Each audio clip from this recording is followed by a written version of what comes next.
आज के लेक्चर में जो है हम प्रॉम्प्ट इंजीनियरिंग की टेक्निक्स को देखेंगे, जो मैं अभी डिटेल में आगे जाके बताऊंगा। लेकिन उससे पहले जो हमारा सेक्शन है, जो मेरा ख्याल है 30 मिनट्स का एटलीस्ट होगा, वो हमारा है मशीन लर्निंग की सब टाइप्स। 3 सब टाइप्स है मशीन लर्निंग की: supervised, unsupervised and reinforcement learning. हम इसमें क्या देखेंगे, अभी इस लेक्चर में स्टार्ट करते ही इनको डिफाइन करेंगे, इनकी एग्जांपल्स देखेंगे, आपसे इनके बारे में पूछेंगे, और फिर हम ये बताएंगे कि किस केस में, किस यूज केस में कौन सी ये टेक्निक यूज होती है। अच्छा, अब मैं यहाँ पे क्वेश्चन ये करता हूँ, how does a actually learn. मैं अब इसलिए इस पर बहुत ज्यादा एफर्ट नहीं करना चाह रहा, क्योंकि आई होप, या मेरी दुआ है कि मेरी अंडरस्टैंडिंग है कि हम में से बैठा हुआ हर पार्टिसिपेंट अब इस चीज को अच्छी तरह समझ चुका है कि एआई कैसे लर्न करती है। और आंसर बड़ा आसान है कि वो प्रीवियस डाटा की मदद से, जो उसे एग्जांपल्स दिखाई जाती हैं, जो उसे डाटा दिखाया जाता है, उसकी मदद से वो लर्न करती है।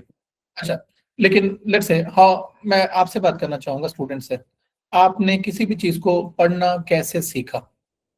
क्या आपने एक किताब मौजूद थी, आपने किताब उठाई और पढ़ना सीख लिया? Is it true? नो। यहाँ कंसेप्ट आता है एक टीचर का, एक सुपरवाइजर का, एक मुअल्लिम का, एक उस्ताद का। यस, चलें अब इस पे हम देखते भी हैं। अच्छा, इसी तरह क्या आपने बाइक चलाना कैसे सीखी? अब ये भी एक अच्छा क्वेश्चन है कि क्या बाइक के लिए भी आपका उस्ताद था? ऑफकोर्स उस्ताद भी था, लेकिन इसके साथ क्या ऐसा था कि जितनी आप प्रैक्टिस करते गए, उतना आपका हाथ अच्छा साथ होता गया, और उस प्रैक्टिस के दौरान आपसे मिस्टेक्स भी हुई। पाकिस्तान जैसे मुल्क में मैं बड़ा इजीली कह सकता हूँ, स्पेसिफिकली फॉर लड़कों के लिए, कि हम जब मोटरसाइकिल सीखते हैं तो 99.9% हम लोगों से गलतियां होती हैं। कभी मोटरसाइकिल गिर जाता है, कभी टक्कर मार देते हैं, कभी पेट्रोल खत्म हो जाता है, वट एवर। स्टिल जितने ज्यादा तजुर्बात हमें होते हैं, उतने अच्छे हम बाइक चलाने वाले बन जाते हैं। और ये किसी और एग्जाम्पल भी हम सेट कर सकते हैं, लेकिन फॉर द टाइमिंग मैंने एग्जाम्पल ये बाइक के लिए। बच्चों की बात कर लेते हैं। How do you learn to cook? एक तो तरीका वही है कि जी आप अम्मा के साथ जाते थे किचन में, वो बनाती थी, आप देखते थे, आप देखते देखते सीखे। क्या ये सच है? नो। सीखते कुकिंग तब जब है जब आप करना शुरू करते हैं, और जब करते हैं तो लामला आप गलतियां करते हैं। कभी शुरू में अगर आप एग बना रहे हैं, अंडा बना रहे हैं, तो खराब हो गया, कभी नमक तेज हो गया, कभी मसाला तेज हो गया। लेकिन जैसे जैसे जैसे प्रैक्टिस करते जाते हैं, तो आपका बनाने का तरीका बेहतरीन हो जाता है और लोगों को टेस्ट भी पसंद आता है। सेम इज द केस की मशीन भी ऐसी लर्न करती हैं, और अभी हम इस पे बात भी करते हैं कि वो क्या तरीके हैं और मैंने ये क्यों बोली हैं टेक्निक्स। और इन 3 की बुनियाद पे मैं अब 3 सिंपल वेज बताने लगा हूँ मशीनों के लर्न करने के। चलिए मैं यहाँ पे पहले लिख लेता हूँ, फिर बात करता हूँ, ताकि आपको समझ सॉरी यहाँ पे समझ आ जाएगी। पहली जो टेक्निक है वो है सुपरवाइजर। नाम से ही पता लग रहा है कि सुपरवाइज का मतलब होता है कि किसी चीज के ऊपर खड़े होके उसे सुपरवाइज करना, उसके ऊपर देखना। जो हमारी लर्निंग है, लर्निंग से मुराद जो हमारी एजुकेशन है, ये सारी उस्ताद के मरहूने मिन्नत है। हमारे सिस्टम में, बल्कि पूरी दुनिया में ये होता है कि एक छोटा बच्चा स्कूल जाता है, वहां पे एक उस्ताद होता है, उसके पास एक बुक होती है, वो शेप्स बनाता है, उसको दिखाता है, बच्चे को गाइड करता है, वो लर्न करता है। ये हमारी है सुपरवाइज लर्निंग। दूसरा तरीका अनसुपरवाइज लर्निंग। अनसुपरवाइज लर्निंग में हमारे पास क्या होता है, हम लेट्स से क्या करते हैं, हम कहते हैं यार ये 2 चीजें एक बच्चे को दिखाते हैं और हम उसे लेबल नहीं बताते। अब हम उसे 2 चीजें दिखाते हैं तो वो इसको देख के समझ जाता है कि ये दोनों डिफरेंट है। मैं काफी सारी एग्जांपल्स अभी प्रैक्टिस करूंगा, लेकिन यहाँ पे बड़ी आसान से बता रहा हूँ। अब ये दोनों चीजें जो हैं, इनको हम लेबल नहीं बताते किसी को, लेकिन उसको ये समझ आ रही है कि यार ये डिफरेंट चीज है, ये डिफरेंट चीज है। इसका मतलब ये है कि हम पैटर्न्स देखते हैं। पैटर्न्स का मतलब क्या है कि कलर, शेप, टेक्सचर, इसके पैटर्न्स अलग हैं, इसके पैटर्न अलग हैं। ये रेक्टेंगल शेप का है, ये गिलास है तो सिलेंडर शेप का होगा। ये जो है ब्लैक कलर का, ये व्हाइट कलर का है। तो हम पैटर्न्स की बात करते हैं। तीसरा तरीका रिइंफोर्समेंट लर्निंग। रिइंफोर्समेंट लर्निंग का मतलब ये होता है कि हमें ये क्वेश्चन दिया जाता है, ये क्या चीज है, हम कहते हैं कि यार ये मोबाइल है, तो ये बेहतरीन तरीके से हमने गैस कर लिया। लेकिन अगर हम इसे कहते हैं यार ये मोबाइल नहीं, रिमोट है, तो अब क्या होगा, हम उसे कहेंगे नहीं यार ये गलत है, इसको और तरीके से देखो। खैर मैं भी इनके ऊपर डिटेल में बात भी करता हूँ, जो एक्चुअल बड़ी वैलिड सी हमने एग्जांपल्स बनाई है। Supervise learning, as I just mention, learning with a teacher. अब क्या होता है कि टीचर का क्या काम होता है कि वो टीचर आपको जब पढ़ाता है, ला मतलब बुक्स को ही पढ़ाता है, लेकिन वो आपको मल्टीपल एग्जांपल्स दिखाता है विद करेक्ट आंसर्स, और स्टूडेंट जो है उनको लर्न कर लेता है। फॉर एग्जाम्पल, टीचर जो है अपने स्टूडेंट को दिखाता है ए सिंबल ना, कि पहले ए लिखा है और उसके आगे लिखा है कि दिस इज ए, फिर वो कहता है दिस इज बी, फिर वो कहता है दिस इज सी। अब क्या होता है, स्टूडेंट को याद हो जाता है कि यार ए किस शेप का है, बी किस शेप का है, सी किस शेप का है। फिर टीचर बुक को बंद कर देता है और बोर्ड के ऊपर लिखता है लेट्स से बी, और बच्चा जो है गैस करता है क्योंकि उसने देखा होता था ए बी सी किस तरह के होते हैं, तो बच्चा या किड जो है फौरन गैस करता है कि दिस इज बी और दिस इज सी और this is A. I hope this make sense. यहाँ पे जो मैंने 3 चीजें ऊपर लिखी हैं, टीचर शोज मोर, ये है ट्रेनिंग। सुपरवाइज लर्निंग में हम क्या करें कि जो हमारा डाटा है या जो एल्गोरिथम है या मशीन लर्निंग का क्लासीफायर का वर्ड हम यूज करते हैं, उससे हम पहले ट्रेन करते हैं on training data, this is A, this is B, this is C. और स्टूडेंट जो है लर्न कर लेता है इस पैटर्न को, और जब वो लर्न कर लेता है पैटर्न को तो फिर हम उसे एक और चीज दिखाते हैं।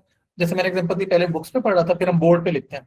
तो जो बोर्ड पे लिखते हैं वो है testing data, learning data book वाला, टेस्टिंग डाटा बोर्ड वाला, बच्चा लर्न कर लेता है। मैं और काफी सारी भी एग्जांपल्स पे बात करता हूँ, और इसी तरह स्टूडेंट जो है वो नई एग्जांपल्स के ऊपर जो भी हम दिखाते जाएंगे वो सीखता जाएगा। अच्छा, इसी तरह हम कह सकते हैं जी कि फ्रूट्स की बात कर लेते हैं, पहले भी बात की थी सिर्फ जोड़ने के लिए। बच्चे को या ह्यूमन को हमने मैंगो की पिक्चर दिखाई और टीचर ने बताया this is mango, this is orange, this is banana. अब उसने क्या किया, बच्चे ने लर्न कर लिया कि आम किस तरह का नजर आता है, माल्टा किस तरह का नजर आता है, केला किस तरह का नजर आता है। अब जब भी हम उसे कोई नया पिक्चर दिखाएंगे जिसमें इन तीनों में से कोई भी चीज होगी, तो वो अपने ट्रेनिंग डाटा की बेस पे फौरन पहचान लेगा, रिकॉग्नाइज कर लेगा कि is this a banana, is this a mango, is this a orange. तो आई होप ये बात हमें समझ आ जाती है। और ऑफ कोर्स इसको फिर मैं दोबारा कह सकता हूँ कि ये जो हमारा ट्रेनिंग डाटा है, और जब कोई नई पिक्चर दिखाएंगे वो टेस्टिंग डाटा है। और बच्चे ने जो ये मैंगो, ऑरेंज और बनाना किया है, इसके फीचर्स उसने अपने जहन में बना लिए हैं, सीख लिए हैं। फीचर से मुराद क्या है, शेप, कलर, टेक्सचर, ये सब जो है फीचर्स है। टेक्सचर से मुराद क्या होता है, जैसे आम की अगर बात करें तो आपने फील किया होगा कि उसकी बड़ी स्मूथ सा टेक्सचर होता है, उसकी जो खाल होती है, जिल्द होती है, उसकी स्किन होती है। जबकि ऑरेंज की है तो खुरदरी टाइप होती है, तोड़नी पड़ती है। अनार की सख्त होती है। तो ये बेसिकली जी।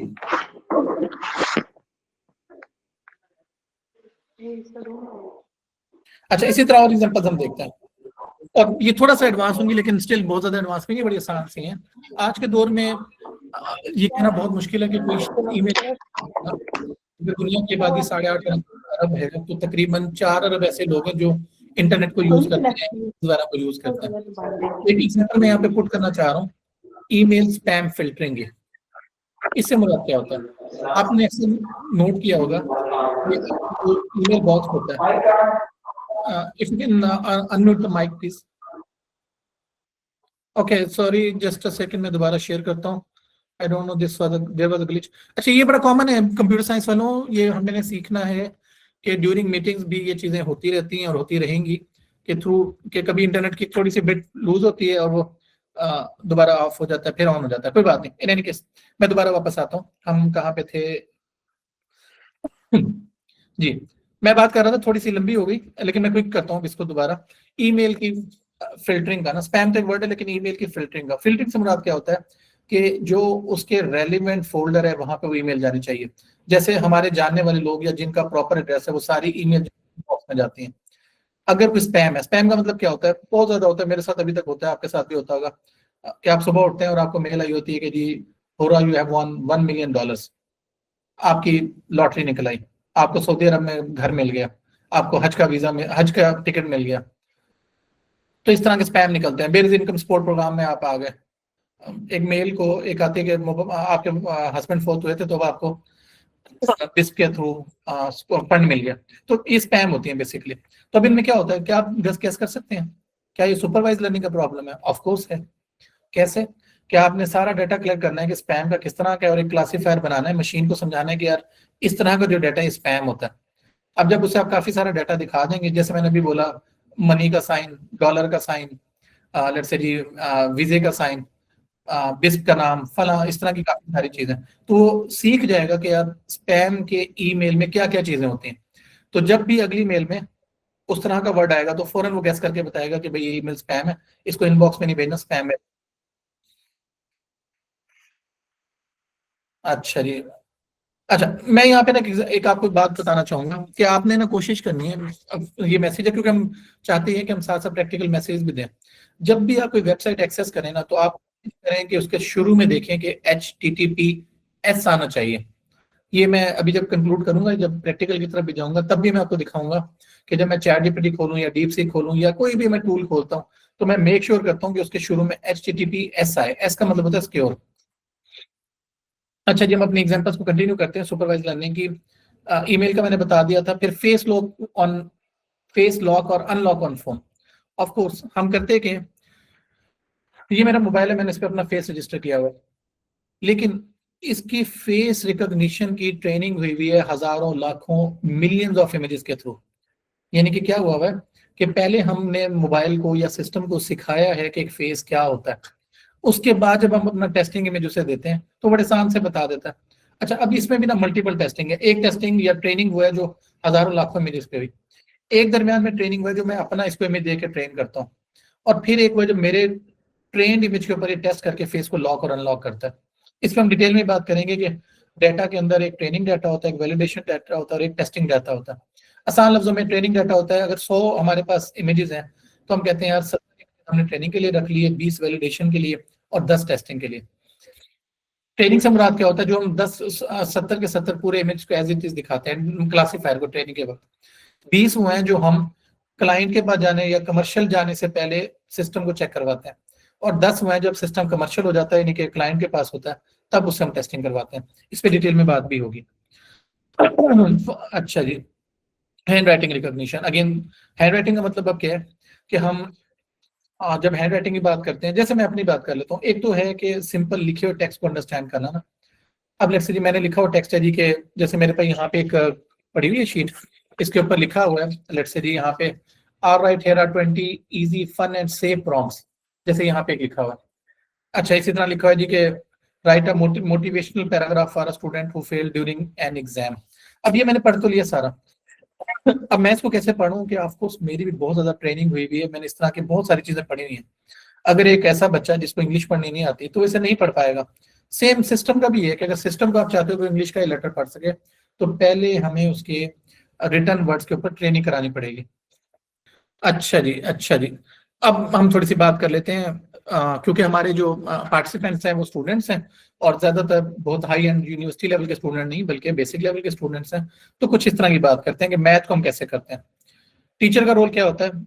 बड़ी आसान से एग्जांपल दिए, वैसे तो हम कह सकते थे पहाड़ी काउंटिंग और इस तरह की चीजें, लेकिन टीचर क्या कहते हैं, वो कहते हैं अगर हमारे पास दो वेरिएबल हैं ए एंड बी, वेयर ए की वैल्यू 2 है और बी की वैल्यू 3 है, तो ए प्लस बी क्या होता है 5।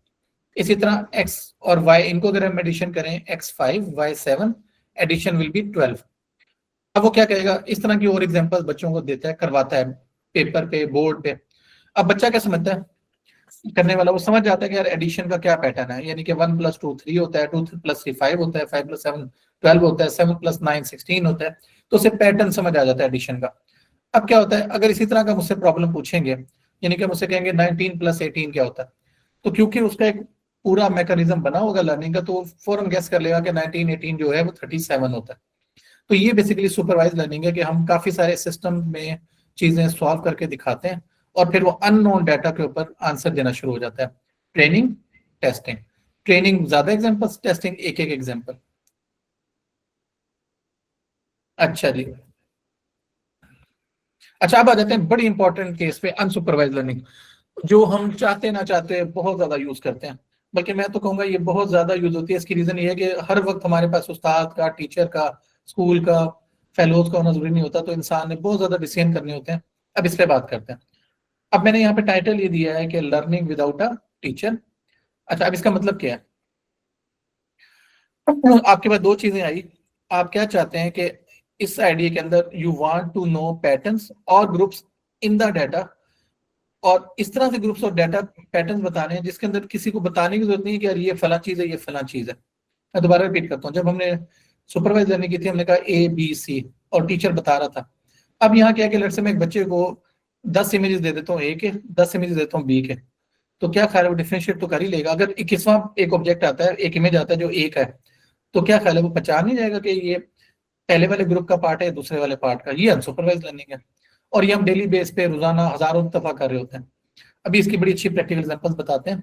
जो हमारे इंस्ट्रक्टर्स हैं कामरान साहब, उन्होंने बड़ी मेहनत करके इसकी बड़ी इजी टू यूज एग्जांपल्स आपके लिए बनाई हैं, तो मैं उनके ऊपर बात करता हूँ। अच्छा, प्रोसेस बड़ा आसान है। No teacher needed of course, क्योंकि इसमें हमने कोई लेबलिंग करनी ही नहीं। कोई लेबलिंग का मतलब क्या होता है, जब हम ए बोलते हैं तो उसके साथ लगाते हैं कि यार ये ए है, जब हम बी करते हैं तो फिर हम उसके साथ लिखते हैं बी। और अच्छा, इस लेबल में भी एक एग्जांपल और बताता हूँ। जो लेबल ए है ना, वो सिर्फ इस तरह से लिखे ए के लिए लेबल नहीं है। वो अगर छोटा ए लिख रहे हैं, तिरछा ए लिख रहे हैं, गिरा हुआ ए है, ऊपर से नीचे से किस तरफ जा रहा है, तो सब केसेस में वो ए ही है। अच्छा, चलिए, अनसुपरवाइज्ड लर्निंग में टीचर की नीड नहीं है। कोई आंसर, जब टीचर ही नहीं है तो आंसर बताने वाला कोई नहीं है, कोई करेक्ट आंसर नहीं है। मशीन ने ना सिंपल ये देखना है कि दो ग्रुप के अंदर सिमिलरिटी कितनी है और डिसिमिलरिटी कितनी है। जो सिमिलर चीजें वो एक ग्रुप में आ जाती हैं, जो डिसिमिलर चीजें वो दूसरे ग्रुप में आ जाती हैं। और फिर हम इन पे अभी बात करते हैं कि जी ग्रुप सिमिलर थिंग्स टुगेदर। अच्छा जी, एक बड़ी प्रैक्टिकल एग्जांपल, क्योंकि पाकिस्तानी सिनेरियो में this is very very common. अब हम क्या करते हैं, पाकिस्तान में भी और वैसे भी ऑल ओवर द वर्ल्ड, किसानों के लिए, फसलों के लिए बड़ी आसान से एग्जांपल है कि हमारे पास ना गंदुम होती है और गंदुम में कंकरियां होती हैं, छोटे छोटे पत्थर होते हैं। अब क्या होता है, एक ढेर लगा होता है गंदुम का और उसके साथ उसके अंदर ही पत्थर मिक्स होते हैं। अब क्या ख्याल है, हम जो काम करने वाले होते हैं या जो उसको अलग करने होते हैं, या मशीन को अगर हम कहें कि यार हमने गंदुम को और उसको अलग करना है, तो हमें क्या जरूरत है बताने की कि यार गंदुम और इनको कंकरियों को या पत्थरों को अलग करो? Answer is no. आपने बस मशीन को कहना है कि भाई सिमिलर और डिसिमिलर चीजें अलग कर दो। अब क्या होगा, वो गंदुम को देखेगी और जैसे पत्थर को देखेगी, इनकी शेप डिफरेंट होगी, इनका साइज डिफरेंट होगा, इनका कलर डिफरेंट होगा, वो इन दोनों को सॉर्ट आउट कर देगी without knowing what is wheat what is stones. और एंड में हमारे पास क्या बचेगा, गंदुम का ढेर अलग, स्टोन का ढेर अलग। गंदुम का बहुत बड़ा ढेर होगा, स्टोन का छोटा सा ढेर होगा। गंदुम हमारे लिए यूजफुल होगी, स्टोन को हम देखेंगे किस लिए यूज करते हैं। चलिए इसको प्रैक्टिकली भी बात कर लेते हैं। सीन हमारे पास सिंपल है कि pile of wheat mixed with small stones. Pile का मतलब है ढेर पूरा, कोई नहीं बता रहा कि हमने करना क्या है। जो करने वाले हैं they actually know the difference how they do it. वो देखते हैं जी गंदुम का जो कलर है वो गंदुमी कलर होता है, हमने गोल्डन लिखा हुआ है, स्टोन्स जो है वो ग्रे होते हैं। वेट देखते हैं, स्टोन्स हैवी होते हैं। चेक टेक्सचर देखते हैं, वीट जो है वो स्मूथ होती है, स्टोन्स जो है रफ होते हैं, खुरदरे होते हैं, हाथों पे लगते हैं। रिजल्ट क्या होता है, साफ सुथरी वीट जो है एक पाइल में आ जाती है, एक ढेर में, और स्टोन जो है वो अदर पाइल में आ जाते हैं। और किया क्या हमने, करने वाले ने क्या किया, सिंपल उसने पैटर्न देखे हैं। और पैटर्न में फिर बोल रहा हूँ, colour, shape, texture, size, volume, ये सब जो है ये पैटर्न है। जी, आई होप आपको समझ आ रही होगी। मैं इसमें फिर रिपीट कर देता हूँ कि हम कोशिश ये कर रहे हैं कि बहुत आसान एग्जांपल्स के साथ चलें और आपको डिफरेंट टूल से आगाही दें। अभी हम जो बात कर रहे हैं, ये हम जो बात कर रहे हैं ये हम 10th क्लास से लेके, बल्कि 7th क्लास के बच्चे से लेके पीएचडी लोगों तक को भी पढ़ाते हैं। लेकिन ये this is the very easiest way. और आप बिलीव कर लें कि एमएल के अंदर, मशीन लर्निंग के अंदर यही मेजर कंसेप्ट हैं, सुपरवाइज लर्निंग, अनसुपरवाइज और रीइंफोर्समेंट लर्निंग। और मैं अल्हम्दुलिल्लाह, मेरी अंडरस्टैंडिंग है कि आपको अब सुपरवाइज लर्निंग समझ आ चुकी होगी और अब कुछ आइडिया अनसुपरवाइज का भी हो गया होगा। और फिर अभी रीइंफोर्समेंट की भी बात करते हैं। और मैं फिर रिक्वेस्ट कर रहा हूँ आपसे, अपने इंस्ट्रक्टर से भी, वो भी माशाल्लाह काफी एफर्ट कर रहे हैं, आपको असाइनमेंट दे रहे हैं। आपके लिए जरूरी है कि क्लासेस लें। अभी हमने ये लेक्चर शेयर भी करते जा रहे हैं, अनकरीब हम इसको यूट्यूब के ऊपर भी डाल देंगे ताकि आपके पास फ्रीली हर वक्त एक्सेसिबल हो, चाहे मोबाइल से चाहे जहाँ से भी। आप ये असाइनमेंट सॉल्व करें, हमारे तक रिजल्ट भेजें और हमसे क्वेश्चंस करें। मैं यहाँ पे 15 मिनट्स के लिए एंड में रोकता भी हूँ। उसके अलावा भी ये नहीं है कि वो 15 मिनट ही आपके लिए। आप जब मुझे क्वेश्चन करेंगे, रात को करेंगे, अगर मैं उस वक्त जाग रहा हूँ उस वक्त आंसर दे दूंगा। मेरी टीम के काफी लोग इन्वॉल्व हैं, तो हम ये एक बड़ा सीरियस एफर्ट करेंगे, चीजें चलें। In any case, unsupervised learning के अंदर फ्रूट की सॉर्टिंग, अगेन ये बड़ा आसान है, मेरा ख्याल है आप समझ गए होंगे। मैं अगर आपसे अगर स्लाइड छोड़ भी दूं तो मैं बड़ा कॉन्फिडेंट हूँ कि आपको समझ आ गई होगी। स्टिल मैं बड़ा क्विकली चलता हूँ। हमारे पास ये, मैं बड़ा तेजी से चल के बस एक दफा पढ़ देता हूँ जी। फ्रूट सॉर्टिंग हमारे पास, अब हम लेट्स से जी सेब के बाग में, हमारे पास 100 जो है ना सेब जो है वो बास्केट में या चले किसी चादर पे पड़े हुए हैं। अब होगा क्या, कुछ जो फल हैं, इस केस में सेब है, एप्पल हैं, कुछ फ्रेश होंगे और कुछ डैमेज होंगे। अच्छी चीज क्या, दोनों अच्छे नहीं केस। अब होता क्या है, कोई बताने की जरूरत नहीं है किसी को कि यार फ्रेश को अलग करो, डैमेज को अलग करो। इंसानी नेचर है, वो जब फल उठाएगा वो कहेगा ये फ्रेश है साइड पे, दूसरा ये डैमेज है इसको इस साइड पे। अब होगा क्या, दो ग्रुप बनेंगे, नेचुरल ग्रुप, फ्रेश एप्पल्स। कैसे डिसाइड किया, अब सिस्टम पे आ जाते हैं। सिस्टम कैसे डिसाइड करेगा, फ्रेश एप्पल ब्राइट कलर होगा उसका, हार्ड होगी उसकी स्किन, फर्म होगी, और उस पर कोई धब्बे वगैरह नहीं होंगे, कोई निशान नहीं होगा।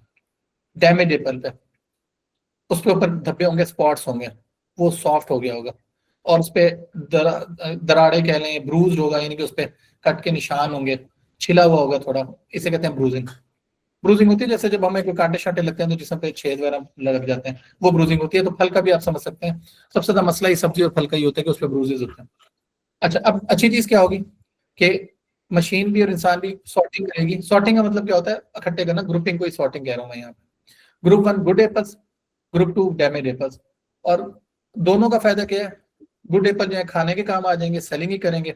डैमेज एप्पल जो है वो भी खाने के काम आएंगे, लेकिन उनका जूस बना के पी लेंगे। तो स्टिल एग्जांपल हमारी क्या थी कि एक ही तरह के डाटे में से दो चीजों का अलग किया, थोड़ा बहुत उसमें खराबी थी उसे अलग कर दिया, जूस बनाने के काम आ गया। बेहतरीन थी तो उसे खाने के लिए इस्तेमाल कर लिया। जी। अच्छा, इसी तरह आप बहुत सारी चीजें कर सकते हो। मैं थोड़ा तेज चलता हूँ। हमारी अनसुपरवाइज लर्निंग के अंदर क्या ख्याल है, जब हम दोस्त बनाते हैं स्कूलों में, कॉलेजों में, हम कोई रूल सेट डिसाइड करते हैं? Answer is no. हमारे फ्रेंड जो बनते हैं वो अनसुपरवाइज होते हैं। एक जैसी नेचर के लोग खुद ही दोस्त बन जाते हैं। जो हमारी फैमिली है वो सुपरवाइज हो सकती है कि वो खुदा ने हमें सुपरवाइज करके भेजी है, लेकिन फ्रेंड्स के अंदर कोई सुपरविजन नहीं है। जिस तरह की हमारी नेचर है उस तरह हमारे ग्रुप बन जाते हैं। स्कूल फ्रेंड्स हो गए, नेबरहुड फ्रेंड्स हो गए, ऑनलाइन गेमिंग फ्रेंड्स, आजकल this is very very common. आप देखें, मैं अपनी बात करता हूँ, बच्चा अगर पबजी खेलता है तो उसके पबजी वाले दोस्त खुद ही बन जाएंगे। वो ढूंढ लेगा कहाँ से पबजी के लोग हैं, कैसे उनकी नेचर है। अगर वो बच्चा लेट से नीड फॉर स्पीड खेलता है, या अभी हमारा एक इवेंट चल रहा था उस पर टेकन चल रही थी, तो वो खुद ही बच्चे आपस में कर लेते जाते हैं। हमें 3 गेमें दे दें, टेकन की, पबजी की और लेट से जी फीफा की, तो बच्चे खुद ही डिसाइड कर लेंगे कि किसने फीफा खेलनी, किसने क्या। हमें कोई सिखाने की जरूरत नहीं है। तो इसका मतलब मैं वही जो पहले बात की थी कि अनसुपरवाइज लर्निंग वो है जो हमारी डेली लाइफ में बहुत ज्यादा यूज होती है। स्पोर्ट्स टीम फ्रेंड्स, ओके, हमने फ्रेंड्स के ऊपर ही काफी ज्यादा चले गए। तो सिंपल आइडिया ये था कि किसी ने नहीं कहा कि जी आपने कौन सा ग्रुप बनाना है, बल्कि नेचुरली जो आपकी सिमिलरिटी है, जो आपकी चॉइसेस हैं, जो आप बेहतर चीजें समझते हो, जो मैच करते हैं, उसके लिहाज से आप फ्रेंड्स बना लेते हो। सिमिलरली फोन कर ली। फोन कर ली में अब क्या होता है, हम, आपने कभी और किया है, चाहे वो एंड्रॉयड का मोबाइल हो, चाहे वो आईफोन का मोबाइल हो, मैं इसको भी ओपन करूं अगर, तो इन सब के अंदर अब ऑटोमेटिकली फोन गैलरीज बनी होती हैं। जबकि हमने कभी नहीं कहा होता कि यार ये जो फोटो है ये मेरे बेटे का है, ये फोटो फलां का है, ये फोटो फलां का है। बल्कि ऑटोमेटिकली कैसे होता है, आपने नोट भी किया होगा, वो सिंपल बस खुद ही एक पिक्चर उठाते हैं, लेट्स से वो मेरे बेटे की है, तो उस तरह की जितनी पिक्चर्स हैं सबको ग्रुप कर लेती है। मिसेज की पिक्चर है वो ग्रुप हो जाता है, फ्रेंड्स की पिक्चर है, कामरान साहब बैठे हैं इनकी पिक्चर है, तो वो सबकी ग्रुपिंग ऑटोमेटिकली करता रहता है। उससे पहले क्या होता है देखें, जब सिस्टम खुद समझ जाता है या गैलरी समझ जाती है कि इनमें सेल्फीज कौन सी हैं, तो selfies in one album, food pictures in another album, travel photos group, screenshot separate हो जाती हैं। तो इसका मतलब ये है कि हमने कोई हेडिंग नहीं दी कि यार आप हमारी सेल्फी को अलग लेके जाओ, फलां को, तो उसने ऑटोमेटिकली लर्न कर लिया पैटर्न या सिमिलरिटी या डिसिमिलरिटी, और फिर उसी सिमिलरिटी डिसिमिलरिटी या पैटर्न्स की बेस पे वो फोल्डर्स बना देते हैं। तो आई होप कि अनसुपरवाइज लर्निंग आपको काफी हद तक यहाँ समझ भी आ गई होगी, और फिर हम आपसे भी प्रैक्टिस भी करवाएंगे, वाकई भी देखेंगे। अच्छा, क्योंकि मैं फिर रिपीट करना चाह रहा हूँ कि सुपरवाइज लर्निंग पे हमने लास्ट लेक्चर में बात की थी, आज भी की थी, तो इसलिए फिर अनसुपरवाइज लर्निंग पे थोड़ी सी मैं बात करना चाह रहा हूँ। और एक इसकी बहुत बड़ी एप्लीकेशन सोशल मीडिया प्लेटफॉर्म्स पे है। जैसे फॉर एग्जाम्पल, आपने नोट किया होगा कि आज के दौर में शायद कहना मुश्किल ही होगा कि कोई कहे मैं यूट्यूब को मैंने नहीं देखा, और अगर यूट्यूब को देखा है तो उसे यूट्यूब की सजेशन और रिकमेंडेशन का पता ना हो। जैसे मैं अपनी बात करता हूँ, जब मैं रात को घर गया और मैंने टीवी चलाया, तो मुझे ना क्रिकेट पसंद है लेट से, तो मेरे सामने ना क्रिकेट के सारी कहते हैं वीडियोज आना शुरू हो जाती हैं।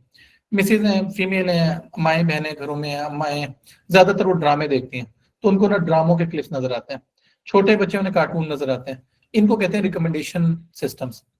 तो ये जो अनसुपरवाइज लर्निंग है, ये देखें, अब इसमें भी हमने कोई गाइड नहीं किया उनको, कि मैं उसे गाइड नहीं कर रहा बैठ के कि यार मुझे तो सिर्फ स्पोर्ट्स का चैनल दिखा, या मिसेस को कार्टून दिखा, सॉरी ड्रामे दिखा, या बच्चे को कार्टून दिखा। वो क्या कर रहा है, वो ये देखता है कि यार उस्मान ने पहले अगर स्पोर्ट्स का चैनल एक देखा था या चलाया था, तो उसको उस तरह की वीडियोस दिखाता है, मिसेस को टीवी की वीडियोस दिखाता है। तो ये रिकमेंडेशन या सजेशन है। यूट्यूब भी है, नेटफ्लिक्स भी है, प्राइम वीडियो, अमेजोन, ये सब इस तरह की चीजें। और इसको हम कहते हैं, ये मैं थोड़ा सा कंप्यूटिंग वर्ड बोलने लगा हूँ, एसोसिएशन बेसिकली ना। एसोसिएशन मतलब क्या है कि अगर मैंने एक्स देखा तो मुझे वाई दिखाने की जरूरत है।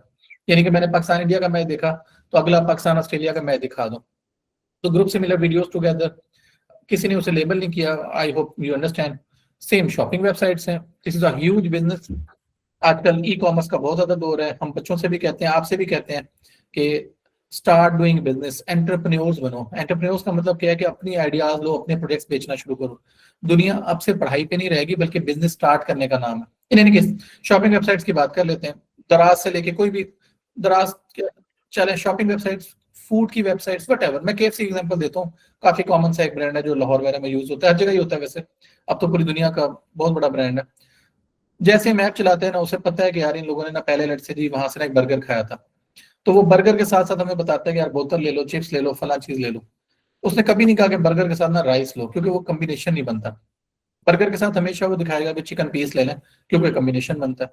जैसे ही हम उसे कहते हैं यार हमें चावल या राइस चाहिए, राइस के साथ वो हमें कहता है कि आप कोई ना चिकन के पीसेस ले लो।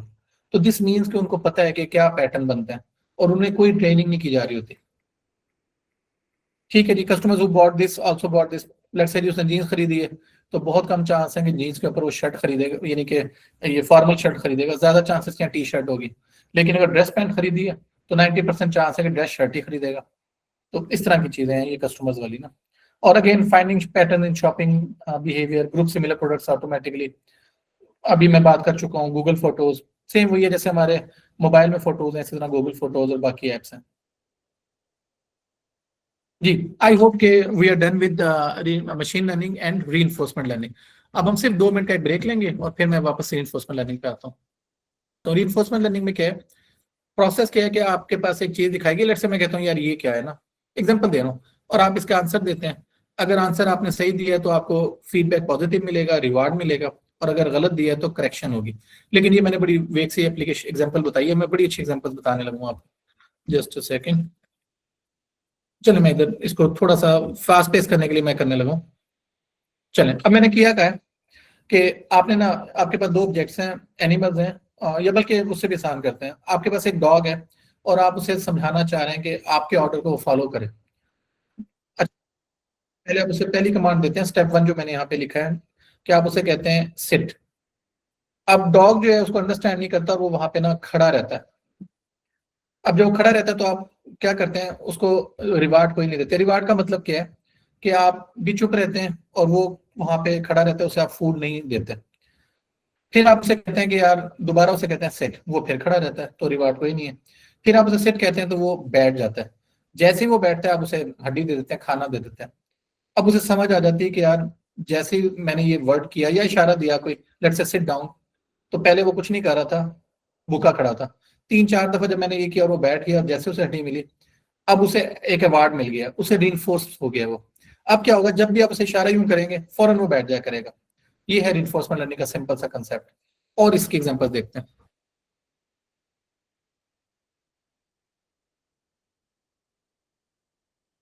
सॉरी मैं थोड़ा सा फास्ट हूं लेकिन चले। पर्सनल एक्सपीरियंस, आपने क्या करना है, बाइक चलानी सीखनी है। आप क्या करते हो, आप जो है ना बाइक पे बैठते हो, ट्राई करते हो राइड करने की, लेकिन नहीं होता। फर्स्ट अटेम्प्ट नहीं होता तो आपको नहीं समझ आती, नहीं चलती। फिर आप दोबारा ट्राई करते हो, फिर वो नहीं चलता। और होता क्या है कि काफी ज्यादा चलाने के, ट्राइयां करने के बाद आपका बैलेंस सेट हो जाता है और बाइक राइड करना शुरू हो जाते हो। इसको क्या कह रहे हैं हम, ये है रीइंफोर्समेंट लर्निंग। मैं दोबारा रिपीट कर दूंगा आसान लफ्जों में। आपने कोई बाइक चलानी है, कोई मशीन चलानी है, कुछ भी सेट करना है, शुरू में वो नहीं होगा। हम कहते हैं ना, hit hit try try try and you will pass. तो करना क्या आपने, मल्टीपल ट्राइज आप करते हो। जब ट्राई आप फेल हो रही होती हैं तो आपको कोई रिवार्ड नहीं मिला होता, आपको सक्सेस नहीं मिली होती, खुशी नहीं मिली होती। लेकिन जैसे ही आपकी ट्राई कामयाब हो जाती है, आपको समझ आ जाता है कि विन करने का कौन सा पैटर्न है। आई होप दिस मेक सेंस। तो इससे आपको आइडिया बेसिकली हो जाता है। मैं दोबारा बोल देता हूँ, लास्ट जो लाइन थी कि हर जो फेलियर है वो आपको बता रही होती है क्या नहीं करना, और हर सक्सेस जो है वो बता रही होती है क्या करना है। अच्छा, इसी तरह बच्चियों के लिए हमने एग्जांपल डाली है कि हमने ना खाना बनाना सिखाना है, मशीन के लिहाज से एग्जांपल है। लेकिन हम क्या चाहते हैं कि बच्ची जो है वो बिरयानी बनाना सीखे। पहली ट्राई क्या होगी, बहुत सारा मसाला डाल दिया, टेस्ट बैड आया, लोगों ने कहा यार बड़ी गंदा खाना बना हुआ है, सॉरी। सेकेंड ट्राई, बहुत थोड़ा सॉल्ट डाला, बहुत थोड़ा मसाला डाला, फिर लोगों ने खाना खाया, उन्होंने कहा नहीं यार ये सही नहीं है। अब ये पनिशमेंट है। पनिशमेंट से मुराद सिर्फ ये नहीं है कि सजा हथौड़े से देनी है या डंडे से देनी है, सिर्फ उसका तारीफ नहीं करनी या वो सक्सेसफुल नहीं है। लेकिन बच्चियों के लिए, हमारे लिए, घरों में खाना इतनी मेहनत करके बना, अगर वो खाने वाले खुश नहीं है तो वो एक सजा है, यानी कि पेनल्टी है। मैं फिर रिपीट करता हूँ, रिसोर्समेंट में आइडिया है पेनल्टी और रिवार्ड का। सही काम हुआ रिवार्ड, गलत काम हुआ पेनल्टी। और पेनल्टी क्या है कि आपकी तारीफ नहीं हो रही।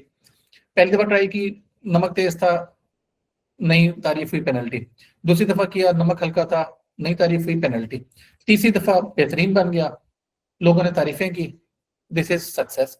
अब क्या होगा, प्रैक्टिस के बाद अब होता है कि हमारी घरों में बच्चियां सीख जाते हैं कि अच्छा यार क्या एग्जैक्ट मेजरमेंट्स होनी चाहिए, और बिरयानी हमेशा परफेक्ट होती है। ये है रिइंफोर्समेंट लर्निंग।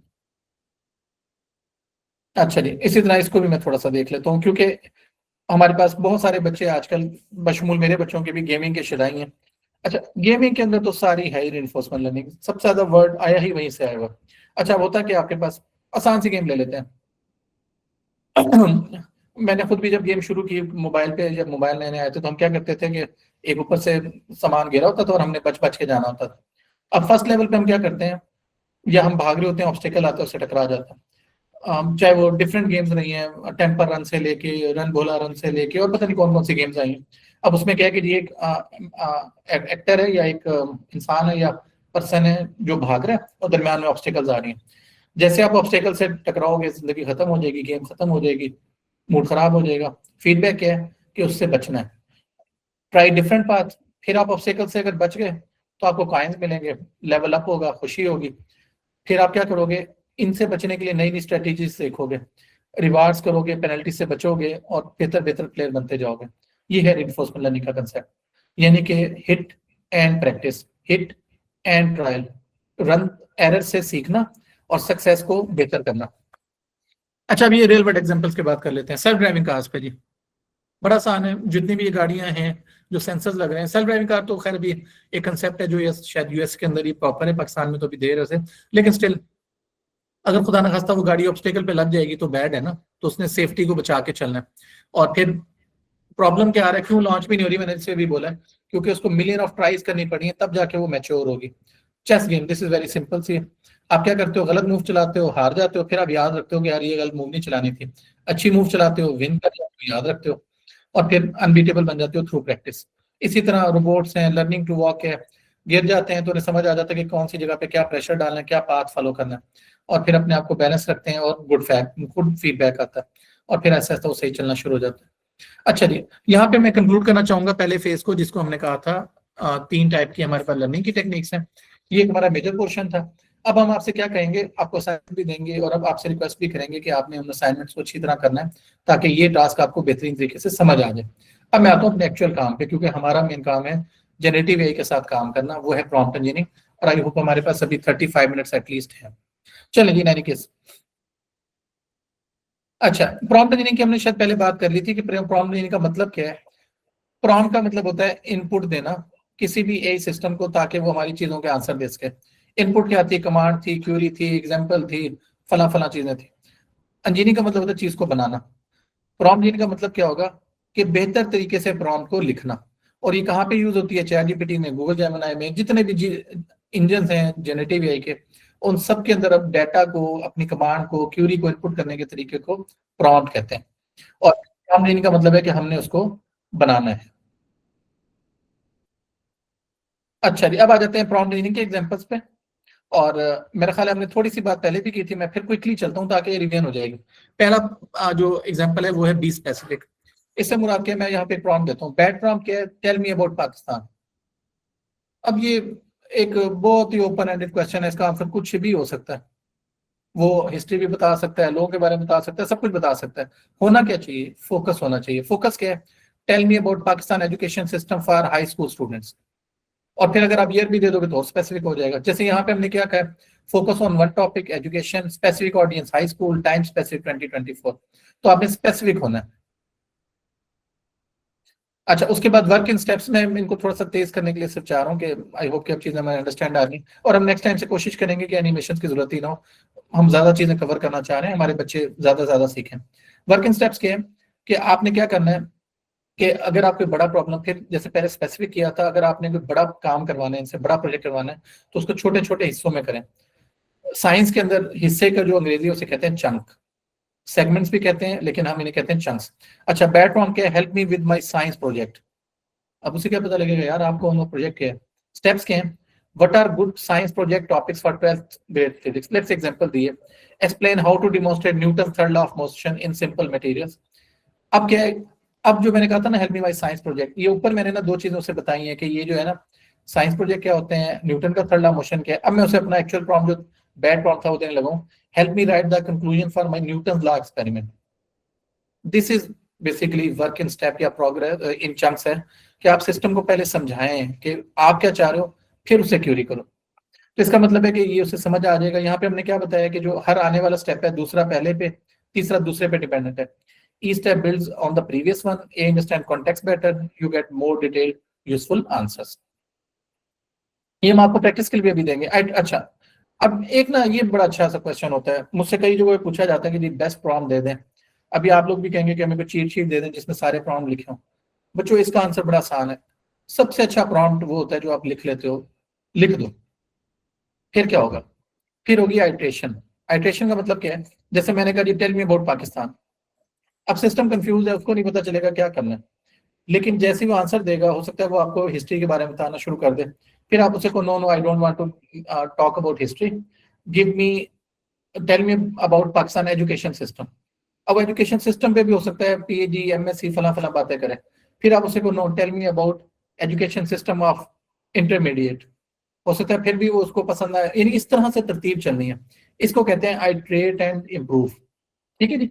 और यहाँ पे हमने क्या एग्जांपल दी है, हमने कहा जी let's say write a paragraph about climate change, और फिर आप कहें make it shorter and add examples from Pakistan, now make it suitable for a school presentation with 3 main points. I hope this makes sense to you. जी, अब ये मैं आपको बताना चाह रहा था बेसिकली जो यहाँ पे हमारे पास हैं 2 फ्रेमवर्क जी। अच्छा, इसको ना आसान करने के लिए मैं इस तरह बोल देता हूँ, बल्कि मैंने यहाँ पे लिखा हुआ है तो मैं इधर ही थोड़ा सा कर लेता हूँ सिर्फ टाइम बचाने के लिए। 2 फ्रेमवर्क्स हैं। एक का पहले का जो फ्रेमवर्क का नाम है उसको हम कहते हैं हमने वैसे यहाँ पे RCTF कर दिया, वैसे ये है RCQF, role context query and format. ये जो इधर आ रहा है इसको हम कहते हैं RCQF फ्रेमवर्क। और अगला फ्रेमवर्क मैं भी अगली स्लाइड पे दिखाऊंगा, उसे कहते हैं क्रिस्प फ्रेमवर्क। आई होप कि ये बड़ा आसान है और स्लाइड्स आपके पास मौजूद है, मेरी ऑडियो भी होगी। जस्ट टू कवर, मैं थोड़ा सा फास्ट पेस हुआ क्योंकि मैं आपसे क्वेश्चन लेना चाह रहा हूँ। Still let me explain this again. मैंने एक प्रॉब्लम लिखी व्हाट इज पाकिस्तान ना। अब इसमें प्रॉब्लम क्या है, इसमें प्रॉब्लम ये है कि इसका कोई भी आंसर हो सकता है, कुछ भी हो सकता है। अच्छा, दूसरा मुझे बताएं कि जब मैं चैटजीपीटी से क्वेश्चन करूं, जब आपने क्वेश्चन करना है तो उसको ये चाहिए कि वो आपके लिहाज से जवाब दे। लेट्स से जी 10वीं क्लास के बच्चे ने क्वेश्चन करना है तो चैटजीपीटी को चाहिए कि वो 10वीं बच्चे के लिहाज से आंसर दे। और जब मैं उससे क्वेश्चन करूं जो एक सीनियर प्रोफेसर है तो वो प्रोफेसर के लिहाज से आंसर दे। इस चीज को कहते हैं रोल। रोल का मतलब क्या है कि आप पहले चैटजीपीटी को या जीपीटी को बताएं कि जी I am working as a professor, I am doing my undergrad, I am doing my matric exams. तो उसको रोल पता चलेगा कि यार पूछने वाला कौन है, मैंने आंसर किसको देना। आई hope this make sense. Second है कॉन्टेक्स्ट। कॉन्टेक्स्ट का मतलब होता है बैकग्राउंड बताना। बैकग्राउंड का मतलब क्या है कि मैं I am preparing for my matric examination, I am preparing for my speech at school, I am preparing for a discussion with my colleagues, with my student friends, I am preparing for a debate. ये है context. आई मेरी बात समझ आ गई। पहला role, मैं एक 10वीं क्लास का बच्चा हूँ, मैं एक तकरीरी मुकाबले के लिए अपनी तकरीर तैयार कर रहा हूँ, ये कॉन्टेक्स्ट। अब है टास्क। अब टास्क क्या है जी कि क्या करवाना चाह रहे हो चैट जीपीटी से। लेट्स से जी आप कंपैरिजन करवाना चाह रहे हो 2 शख्सियात के दरमियान। आप कहते हैं जी मैंने एक मजमून लिखना है गालिब और इकबाल के दरमियान ना। मिर्जा गालिब लामाला सबसे मशहूर पोइट, और डॉक्टर मोहम्मद अली, डॉक्टर अल्लामा मोहम्मद इकबाल जो एक जाहिर बात है कौमी शायर है, बड़े अहम शायर हैं। टास्क है इन दोनों का आपने कंपैरिजन करवाना, ये टास्क है। और इस टास्क का जैसे पहले मैंने बात की, ये भी नहीं कहना चाहिए कि जी मिर्जा गालिब और इकबाल में इन्हीं के मुकालमा करें या उसका मुकाबला करें, बल्कि उसके आगे बात भी करनी चाहिए। और फॉर्मेट का मतलब क्या है कि आप आउटपुट किस तरह की चाह रहे हो, यानी कि आउटपुट से मुराद क्या है, आप ये चाह रहे हो कि जो इनका मुकाबला करना है क्या वो एक टेबल की फॉर्म में हो, क्या पैराग्राफ हो, क्या बुलेट पॉइंट्स हो, कितने वर्ड में हो, ये सारे फॉर्मेट। तो आई होप आपको बात समझ आ जाती है। अब हम आपको एग्जांपल्स भी करवाएंगे और आपके साथ शेयर भी करेंगे। आपसे भी लेकिन रिक्वेस्ट है कि जब भी कोई प्रॉब्लम लिखें उसकी ये 3 चीजें करें, RCQF जिसको मैं कहता हूँ role query, role context query and format. अच्छा, दूसरा बड़ा इंपॉर्टेंट फ्रेमवर्क उसे कहते हैं क्रिस्प। क्रिस्प से बनता है context, role, instructions, steps, purpose and example. Again मैं भी थोड़ी सी एग्जांपलों से ही बात करना चाहूंगा ताकि टाइम आए। अच्छा, अब यहाँ पे ना ये देखें, आप देख सकते हैं 6 चीजें थी, context, role, instruction, steps, purpose और एग्जांपल। कॉन्टेक्स्ट में बोल चुका हूँ, रोल में बोल चुका हूँ, इंस्ट्रक्शंस क्या होंगी, इनपुट भी हो सकती है, इंस्ट्रक्शन भी हो सकती है। अमूमी तौर पे जो डाटा होता है कि आप इनपुट क्या करोगे। लेट्स से जैसे इकबाल का और उनका आपने कंपेयर करना है, तो आप कह सकते हो कि मेरे पास ना एक इकबाल साहब की नज़म है और एक गालिब साहब की नज़म है, इन दोनों का कंपेयर करना है, ये हमारी इनपुट होगी। स्टेप्स क्या होंगे कि आपने क्या तरतीब से करना है। लेट्स से इकबाल का और गालिब का अगर मुकाबला आपने करना है, तो आपने स्टेप्स क्या फॉलो करने हैं। क्या उनकी पहले स्टार्ट अगर उनकी एजुकेशन से करना है, उनके वक्त का करना है, उनके सुनने वालों का करना है, किन लोगों के लिए उन्होंने शायरी की, ये स्टेप्स आपने उनके बताने। पर्पस मैं पहले ही बता चुका हूँ, एग्जाम्पल भी अभी हम बात करते हैं। अच्छा जी, यहाँ पे हम एग्जाम्पल देते हैं कॉन्टेक्स्ट की। क्वेश्चन क्या है, I am a 12th grade student preparing for physics final exam. Role, अच्छा कॉन्टेक्स्ट जो है ना एक बैकग्राउंड है जो मैं जीपीटी को बता रहा हूँ। रोल भी मैं जीपीटी को बता रहा हूँ कि अब तुमने एज अ फिजिक्स ट्यूटर मेरे लिए काम करना है। इंस्ट्रक्शन, जो चीज मैं करवाना चाह रहा हूँ, यानी कि अब क्या फिजिक्स की सारी चीजें वो हो जाएंगी, नो, बल्कि एक छोटा सा प्रॉब्लम सॉल्व करवाएंगे। इंस्ट्रक्शन क्या है, explain Newton law of motion. Steps, ये हमारी इंस्ट्रक्शन में स्टेप्स क्या है, use simple Urdu English mix language, give everyday example, keep each law under 3 sentences. I hope आपको समझ आ रही होगी। और पर्पस क्या है, मैं अपने एग्जाम की तैयारी कर रहा हूं तो मैं अपने कंसेप्ट क्लियर करना चाह रहा हूँ। एग्जाम्पल क्या है, अब एग्जाम्पल ये हो सकती है कि जो न्यूटन के थर्ड लॉ ऑफ मोशन है ये किस एग्जाम्पल के लिहाज से प्रूफ होता है। यानी कि यहाँ पे हमने क्या किया, एग्जाम्पल है learn how a cricket ball moves when hit by a bat. तो जब उस पर टच होती है, वो मूव करती है, तो क्या पहला लॉ लगता है, दूसरा लगता है, क्या लगता है, every action is has an equal and opposite reaction, जो भी है वो आप लोगों को मुझसे बेहतर आइडिया होगा। तो वो कौन से मोशन के एक्ट को फॉलो करेगी, तो ये एग्जाम्पल है। एक और एग्जांपल दे लेते हैं एसे राइटिंग की। कॉन्टेक्स्ट क्या है कि मैंने एक 500 सफ़ों का 500 वर्ड्स का मजमून लिखना है मेरी इंग्लिश क्लास के लिए। रोल क्या है, अब आपने जीपीटी को कहना है कि तुमने क्रिएटिव राइटिंग कोच के तौर पे परफॉर्म करना है। इंस्ट्रक्शन क्या है, help me write an essay on social media and youth. Steps क्या है, give me an outline first, then help me write introduction, body with 3 points and conclusion, जो जो उसमें आपने तरतीब करवानी है। इसी तरह पर्पस होगा और इसी तरह एग्जाम्पल होगी। तो आई होप ये स्लाइड्स अब आप देख भी लोगे। अच्छा, अब ये कैरियर गाइडेंस का होता है और ये हम काफी लोगों में भी करते भी हैं, और यहाँ की एग्जांपल लेते हैं। कॉन्टेक्स्ट किया कि जी मैंने चूज करना है कि मैंने प्री मेडिकल में या प्री इंजीनियरिंग को सिलेक्ट करना है। रोल क्या होगा, आप गेस कर सकते हैं क्या रोल होगा जीपीटी का अगर आपसे उसने करना है। ऑफकोर्स अगर आप मुझसे पूछ रहे हैं लेट से, तो अगर आप मुझसे पूछते हैं कि मेडिकल में जाऊँ या इंजीनियरिंग में जाऊँ, तो इसका मतलब मैं आपका गाइडर हूँ, मैं आपका गाइड हूँ। गाइड से मुराद क्या, मैं आपका काउंसलर हूँ, जो मैं आपको गाइड करना चाह रहा हूँ कि यार मेडिकल में जाओ या इंजीनियरिंग में जाओ। तो यही रोल आपने जीपीटी को कह देना। इंस्ट्रक्शंस क्या होंगी, क्या तरीका होना चाहिए, इनको कंपेयर करेंगे, फायदे नुकसान क्या होंगे, और उसके स्टेप्स अब बताते हैं। देखें, list pros and cons of each, job opportunities in Pakistan, job opportunities in abroad, कौन सी पर्सनैलिटी को कौन सी चीज सूट करती है।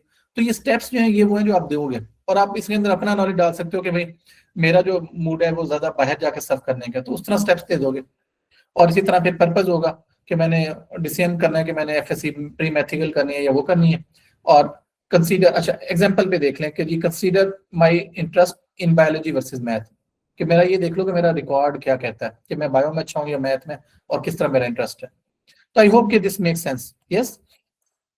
चलें, अब ये थोड़ा सा नेक्स्ट कंसेप्ट है, और आई होप कि मैं सिर्फ कवर करने के लिए थोड़ा सा फास्ट पेस हूँ। स्टिल मैं आपसे रिक्वेस्ट करूंगा जब ये वीडियोस हम आपसे देंगे, एग्रीड की मेरी पेस थोड़ी तेज है, लेकिन लेकिन यहाँ पे मैं कहना जरूर चाहूंगा कि आप इनको बार बार देखेंगे तो समझ आएगा, और इसको शेप करने की कोशिश करें रियल लाइफ एग्जांपल से। स्टिल अभी तक हमने किया क्या, मशीन लर्निंग की टाइप्स कवर कर ली, प्रॉम्प्ट इंजीनियरिंग के दो इंपॉर्टेंट फ्रेमवर्क, जो पहला हमारा था सीआरसीएफ का नाम से था, दूसरा हमारा सीआरपीएफ था, और दूसरा हमारा क्रिस्प के नाम से था। इन दोनों को भी हमने देख लिया।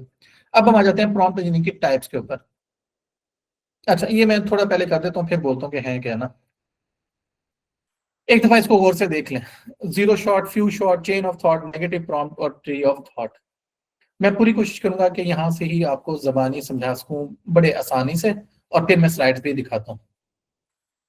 कोई अंदाजा लगा सकते हैं क्या होता होगा। ये वैसे क्वेश्चन भी हुआ था एक लेक्चर पहले कि सर आप हमें एक्सप्लेन करेंगे, तो इसलिए मैं रिलैक्स होकर करना चाह रहा हूँ। देखिए, चैट जीपीटी हो या कोई भी जीपीटी हो, ये नॉलेज का समंदर है, इसके पास बहुत ज्यादा नॉलेज है। We agree, answer is yes. लेकिन लेकिन जब आप उससे कोई क्वेश्चन करते हैं, उसको नहीं पता कि यार पूछने वाला कौन है, कौन से मुल्क से है, उसका बैकग्राउंड क्या है, फला क्या है, इंफॉर्मेशन क्या है, तो वो ना जो उसके पास डाटा स्टोर होता है उसके लिहाज से वो आपको रिजल्ट जनरेट करके दे देता है। अच्छा, अब होना क्या चाहिए कि जो जीपीटी आपको आंसर दे वो आपके रेलिवेंट हो।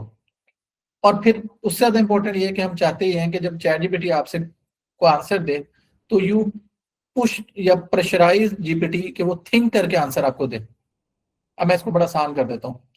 लेट्स से जी मैं कहता हूँ जी what is the capital of Pakistan, ये चैट जीपीटी से पूछना चाहिए? एडवाइस है नो, ये तो गूगल बता देता है।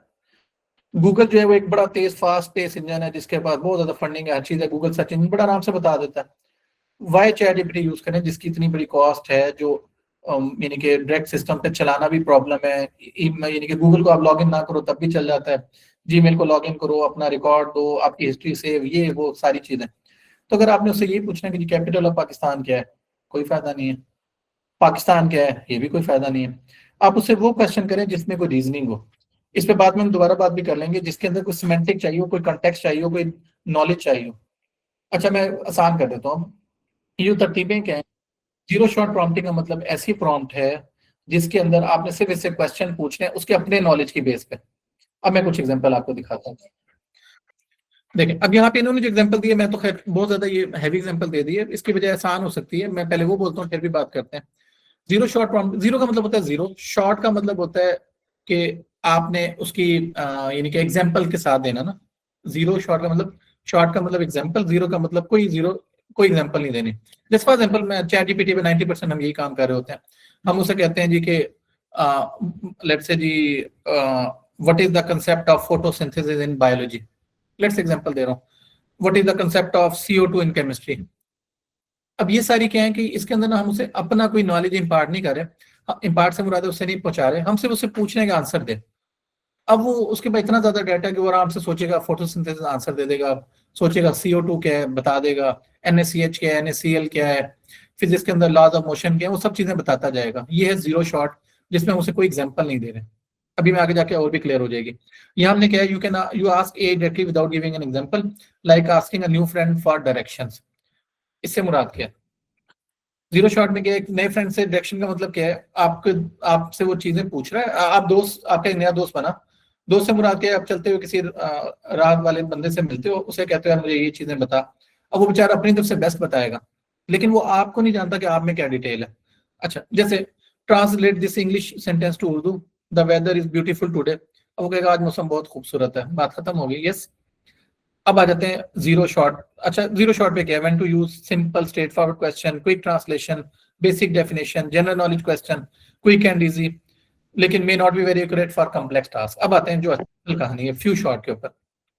अब हम क्या चाह रहे हैं, जैसे हमने मशीन लर्निंग में ट्रेनिंग की थी, जीपीटी को भी हम अपने लिहाज से ट्रेन कर सकते हैं। अब इसकी आइडिया की बात कर लेते हैं, लर्न फ्रॉम एग्जाम्पल्स। जैसे क्या मतलब है इसका, आप उसे सिस्टम को 2-3 एग्जाम्पल देते हो फर्स्ट, और फिर वो उससे कोई क्वेश्चन करते हो। जैसे मैं तेज आता हूँ, मैं उसे कहता हूँ कि यार ये मेरे पास वर्ड है हैप्पी, और इसका हैप्पी की उर्दू होती है खुश, सैड इसकी उर्दू होती है उदास, एंग्री इसकी उर्दू होती है गुस्सा। अब मुझे बताओ कि यार ये एक्साइटेड की क्या उर्दू होती है? तो वो कहेगा पुरजोश। अब मैं दोबारा बताता हूँ। देखिए अगर मैं हमसे वैसे भी पूछेंगे ना excited, what is the meaning of excited, तो वो कहेगा पुरजोश होना, खुश होना, फला होना, तो वो बड़े लंबे लंबे आंसर देगा। अभी हम चेक भी कर सकते हैं। लेकिन अगर हम उसे इस तरह ट्रेनिंग कर देंगे कि जी एग्जांपल 1 हैप्पी जोश, खुश, सैड, उदास, तो उसने क्या किया, एक्साइटेड के सिंगल वर्ड दिए।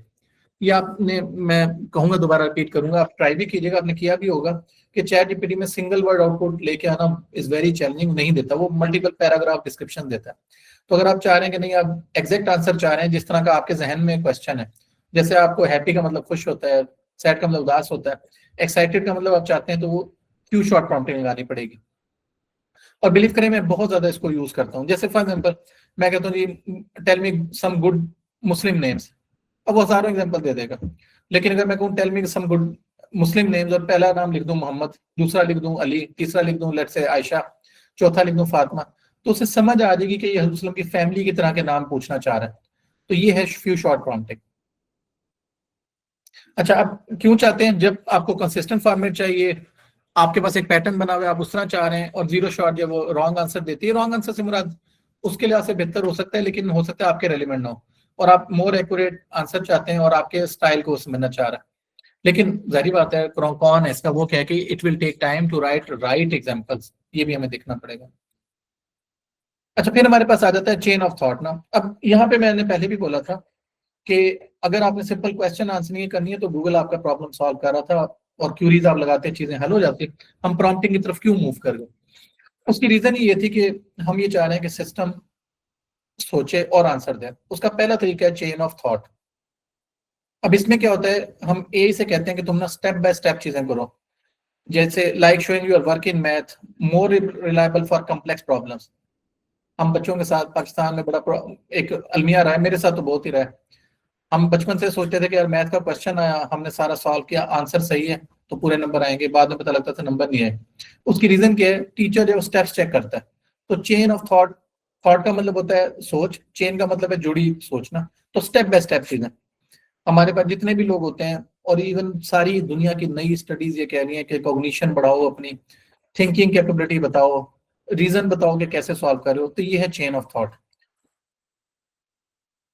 एग्जाम्पल की बात कर लेते हैं, मैं बल्कि इस तरह चलता हूँ तो इधर से अंदाजा आपको हो जाएगा। अच्छा देखें, प्रॉम्प्ट ये है कि student studies 3 hours on Monday, 2 hours on Tuesday and 4 hours on Wednesday. यानी कि पीर वाले दिन 3 घंटे, ट्यूसडे 4, मंगल वाले दिन 2 घंटे और वेडनेसडे को 4 घंटे पढ़ता है। तो कितने घंटे वो पढ़ता है? अब एक तरीका ये है कि वो कहे जी 3 जमा 2 5 जमा 4 9, लेकिन हम ये चाह रहे हैं कि वो 9 सही कलेक्ट काउंट कर रहा है। तो उसके लिए क्या तरीका है? स्टेप पहले पे क्या बताए, मंडे को 3 घंटे, ट्यूसडे को 2 घंटे, वेडनेसडे को 4 घंटे, और फिर टोटल क्या करना है, 3 + 2 + 4 इज इक्वल टू 9, और 9 आवर्स ऑफ स्टडी। मैं फिर आसान कर देता हूँ, ये वही चीज है जो हम हमेशा करते रहे हैं। सारी उम्र हमने पाकिस्तान में बच्चों ने ये किया है कि हमें स्टेप्स बताने पड़ते हैं। सिर्फ आंसर देने में हम कह सकते हैं कि हमारे पास लॉजिक नहीं, हमें आंसर बताओ। ये है टेक्निक चेन ऑफ थॉट की। तो आपसे भी हम यही चाह रहे हैं कि जब भी आप अपनी प्रॉम्प्ट्स लिखें, जब सिस्टम से कोई बात करें, तो उसे बताएं कि अपने स्टेप बताओ कि कौन से स्टेप आपने फॉलो किए हैं, कौन से स्टेप फॉलो किए हैं आपने। आई होप दिस मेक सेंस। अच्छा जी, और कब हमने यूज करनी है? ऑफकोर्स मैथ के प्रॉब्लम हो, फिजिक्स के हो, बायो के हो, केमिस्ट्री के हो, और लॉजिकल रीजनिंग हो, और प्लानिंग करनी हो, या कम्प्लेक्स डिसीजन लेने हो। अच्छा जी, फिर आ जाते हैं ट्री ऑफ थॉट पे। अब दिस इज वेरी इंटरेस्टिंग, और ये भी बड़ा आसान भी है। अब आपके पास होता क्या है, tree of thought. Tree tree क्या चीज होती है? चलो आसान करते हैं। एक रूट नोड होती है, रूट नोड, और उसके ऊपर मल्टीपल नोड्स बनती हैं। यानी कि नोड से मुराद होते हैं जड़ें बनती हैं, जड़ों से ऊपर फल लगता है एंड सो ऑन। लेकिन होता क्या है, हर किसी का अपना अपना पाथ होता है। अब आप क्या करते हो, आप उससे क्वेश्चन करते हो, और फिर क्वेश्चन को अचीव करने के सक्सेस के मल्टीपल पास होते हैं। तो आप क्या चाहते हो कि जीपीटी आपको ना तीनों रास्ते बताए, और फिर आप डिसाइड करो कि कौन सा बेस्ट है। ये है ट्री ऑफ थॉट। इसको हमने यहाँ पे ही बताया कि जी आप जाना चाहते हो वन ए से लेके किसी और तरफ, तो आपके पास तीन रास्ते हैं, ए से B1, C1, D1 और सो ऑन। अब एग्जांपल पे बात कर लेते हैं। Pretend you are 3 cricket coaches using the tree of thought approach. अच्छा चले, हाँ आसान एग्जांपल क्या है, आप बैट्समैन है, आपने आखिरी ओवर में 10 स्कोर करना है। पहला पाथ आपके पास क्या है कि आपने ना लेट से जी पहली बाल पे सिक्सर लगाना है, और फिर आप या 2 बालों पे बाउंड्रियां लगानी है, और आपका 10 स्कोर पूरा हो गया, पहली चीज। दूसरा क्या है कि नहीं, आपने रोकना है, सिंगल लेके भागना है, ये दूसरा पाथ हो सकता है।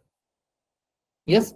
और तीसरा इसी तरह का कोई क्रिकेट के अंदर पाथ हो सकता है, लेकिन कॉमन ये बात है कि आपने सिंपल लुक फॉर बाउंड्रीज, या लुक फॉर सिंगल्स, या फिर मे बी आप कह सकते हैं जी मिक्सचर ऑफ बोथ के जी छक्का भी मारने की ट्राई करनी है, सिंगल की भी करनी है। तो अब इन तीनों पाथों में कौन से वाला पाथ बेहतरीन है? ये है ट्री ऑफ थॉट, कि आपके पास 3 तरीके हैं जिनमें से एक को आपने फॉलो करना है। जी बच्चों, आई होप के इंटरेस्टिंग जा रहा होगा। थोड़ा सा स्पीड मैंने बाद में तेज की है टू जस्ट कवर अप, और मैं कॉन्फिडेंट हूँ कि अब मेरे जो स्टूडेंट्स हैं वो इस स्पीड को कवर कर लेंगे। अच्छा, मैं यहाँ पे आखिरी जो हमारी प्रॉम्प्ट की टेक्निक है उसकी नेगेटिव प्रॉम्प्टिंग। ये ना बड़ी मशहूर कहावत भी है कि ना हर चीज बताने की बजाय जो नहीं चाहिए ना वो बता दो बस। यानी कि बजाय ये कहने के कि मुझे ये चाहिए, मुझे वो चाहिए, मुझे ये चीजें चाहिए, बल्कि बड़ा आसान सा कि यार मुझे ये नहीं चाहिए। ये है नेगेटिव प्रॉम्प्टिंग। इससे मुराद क्या है कि जब आप अपने एआई से बात करो तो उसको सिंपल ये बता दो कि भाई मुझे ये चीज नहीं चाहिए। अब इसके लिए ना मल्टीपल वर्ड अपने प्रॉम्प्ट में लिख सकते हैं। मैं कुछ की बात यहाँ पे कर लेता हूँ। लेट्स से मैं कहता हूँ जी explain photosynthesis for class 12 students, और यहाँ पे कीवर्ड लिखूंगा avoid very technical terms, chemical formulas, university level details. तो अब इसका फायदा क्या होगा, this gives you a simple student friendly explanation. मैं दोबारा बोलता हूँ, मैंने क्या कहा, मैंने अपनी क्यूरी दी कि जी explain photosynthesis for class 12 students, और फिर मैंने एक वर्ड लिखा अवॉइड का, और मैंने ये लिख दिया। अब यहाँ पे अवॉइड भी लिख सकते हो, नो भी लिख सकते हो, नॉट रिक्वायर्ड भी लिख सकते हो, यानी कि आप इस तरह की कोई चीज प्रॉम्प्ट को बताते हो कि भाई मुझे ये नहीं चाहिए, लेकिन ये इस क्वेश्चन में ये चीजें निकालने के बाद मुझे आंसर दे दो, ये है negative prompting. And this is also very commonly use, क्योंकि ये आसान होता है। अच्छा, क्यों, क्या फायदा होता है जब कॉम्प्लेक्स आंसर्स आ रहे हो, कंट्रोल करनी हो टोन को, इनएप्रोप्रिएट कंटेंट को बचाना हो, तो इस तरह की बेसिकली चीजें हैं। ठीक है, अच्छा जी। जैसे अवॉइड का वर्ड हम बहुत ज्यादा यूज करते हैं, एक वर्ड हम यूज करते हैं प्लेजरम, कॉपी करना ना। हम कहते हैं कि यार आपने जनरेट करना है लेकिन चीजें कॉपी नहीं कहीं से करनी, आपने जनरेट करना है लेकिन आपके जो आंसर है वो रोबोटिक ना हो। आई हो मेरी बात समझ आ रही है, कि जो सैसे लिखा जाए वो ह्यूमनाइज लगे, ह्यूमन की तरह लिखा हुआ लगे, रोबोटिक ना लगे, एंड सो ऑन। अच्छा, अब ये एक हमने टेबल बनाया, और क्योंकि अब हम अपनी फोर्थ क्लास में, और अगेन मैं बार बार रिपीट कर रहा हूँ कि अब हम चाह रहे हैं कि स्टूडेंट्स थिंकिंग की तरफ आए। हम तो मटेरियल दे ही रहे हैं, और इंशाल्लाह नेक्स्ट वीक में हम ऑडियो के बारे में बात करेंगे, फिर वीडियो पे, इमेजेस पे, सारी चीजें एक ही डिस्कस करेंगे। लेकिन व्हाट वी वांट कि आप लोग भी अपना भी कुछ टाइम इसके ऊपर लगाओ, यानी कि in addition to myself. तो ये टेबल जो है ना, ये आपने जरा खुद देखना है, क्योंकि मैं चाह रहा हूँ थोड़े क्वेश्चन दूँ, लेकिन स्टिल मैं जल्दी से बोल देता हूँ कि हमने किया कैसे। देखें, टेबल को ना पढ़ने का एक बड़ा आसान सा तरीका होता है। ये जो लेफ्ट साइड पे चीजें होती है ना सारी, ये होते हैं फीचर्स हमारे, या की परफॉर्मेंस इंडिकेटर्स कहते हैं, इन्हें कहते हैं केपीआईज, की परफॉर्मेंस इंडिकेटर्स। अच्छा, इससे मुराद क्या है कि देखें, और ये जो है ना हमारे पास, ऑल्दो इस वाले टेबल में थोड़ा सा रिवर्स है, सॉरी, ये फीचर्स हैं हमारे और ये हमारे नाम है। यानी कि हम क्या क्या चाह रहे हैं कि जब हमने जीरो शॉट, फ्यू शॉट, इनमें मुकाबला करना है, कंपेयर करना है, तो किस किस चीज के बेस पे करना है, उसे कहते हैं फीचर्स। कम्प्लेक्सिटी एक फीचर है, स्पीड एक फीचर है, उसकी एप्लीकेशन एरिया, बेस्ट फिट, वो भी एक फीचर है, और उसके एग्जांपल्स कितनी उसे देनी है, वो फीचर्स हैं। मैं दोबारा बोल देता हूँ, ये जो कॉलम्स हैं ये फीचर्स या की परफॉर्मेंस इंडिकेटर्स हैं, KPIs। और ये हमारे पास जो है वो फिनोमेनाज हैं जो हमारे पास AI की टेक्निक्स हैं जो हम अप्लाई करते हैं प्रॉम्प्ट इंजीनियरिंग की। अच्छा, जीरो शॉट, कम्प्लेक्सिटी लो है, आपने कुछ करना ही नहीं, बस आपने क्यूरी लिखनी है, फास्ट होगी क्योंकि सिस्टम ने खुद ढूंढ के आना है, उसे कुछ बताना नहीं, लेकिन सिंपल टास्क के लिए बेहतरीन है, और जीरो सैंपल चाहिए, एग्जांपल चाहिए। फ्यू शॉट, अब आपको कम्प्लेक्सिटी इसकी मीडियम है क्योंकि आपको सोचना पड़ेगा लिखने के लिए, स्पीड भी उसी लिहाज से मीडियम इसकी होगी क्योंकि सिस्टम भी सोच के आंसर देगा, और पैटर्न लर्निंग, जो आपने उसको एग्जांपल दिए उनके पैटर्न को लर्न करके वो आंसर देगा। 2 से 3 एग्जांपल्स चाहिए होंगी। Chain of thought, complexity is very high क्योंकि सिस्टम को भी सोचना पड़ेगा, आपको भी सोचना पड़ेगा, स्पीड स्लोअर होगी, रीजनिंग होगी। इसी तरह आप ये नेगेटिव प्रॉम्प्टिंग और इसको भी देख सकते हैं। सॉरी, मैं थोड़ा सा तेज करना चाह रहा था। अच्छा जी, अब मैं कुछ आपको एग्जांपल क्विकली बताऊंगा कि होमवर्क जब हम आपको देंगे उसकी हेल्प के लिए, कि कुछ गुड प्रॉम्प्ट क्या हैं और फिर उनके अंदर बाकी चीजें क्या होंगी। लेट्स से मैं कहता हूँ आपने होमवर्क की हेल्प लेनी है, तो गुड प्रॉम्प्ट क्या है, I am a 12th grade student या 10th क्लास स्टूडेंट, एक्सप्लेन फला topic in simple language with examples from daily life, make it easy to remember for exams. This is a very simple and good prompt for essay writing. अच्छा, ये मैं सिर्फ time बचाने के लिए बोल देता हूँ दोबारा, यही चीज हम प्रॉम्प्ट चैट जीपीटी के अंदर भी लिख सकते हैं, मैं भी लिख सकता हूँ, लेकिन इट विल टेक टाइम। वो मैं बचाने की बजाय मैं चाह रहा हूँ आपसे क्वेश्चन दूं और आपका नॉलेज, आपके अंदर नॉलेज को हेल्प आउट कर सकूं। तो आपने बस ये देखना कि ये प्रॉम्प्ट जब आपको स्लाइड्स मिलेंगी तो ये आपने खुद जीपीटी इस पे चला के देख लेनी। ऐसे writing, act as my English teacher, I need to write a 300 word essay on फला topic, यानी कि on Allama Iqbal, give an outline with introduction, 3 main points and conclusion, use simple vocabulary। तो ये आपने प्रॉम्प्ट याद रख लेना। एग्जाम की प्रिपरेशन, आपने क्या करना है, आपने अपना कोई चैप्टर उस पर अपलोड करना है, वो भी हम सिखाएंगे कि डिजिटल डाटा को कैसे करते हैं, लेकिन चलें असूली तौर पे तस्वीर बना के भी आप डाल सकते हैं, या उससे वैसे भी पूछ सकते हैं। Create 10 practical MCQs on, let's say G chapter 5 for 12th grade mathematics, include answers and explanation.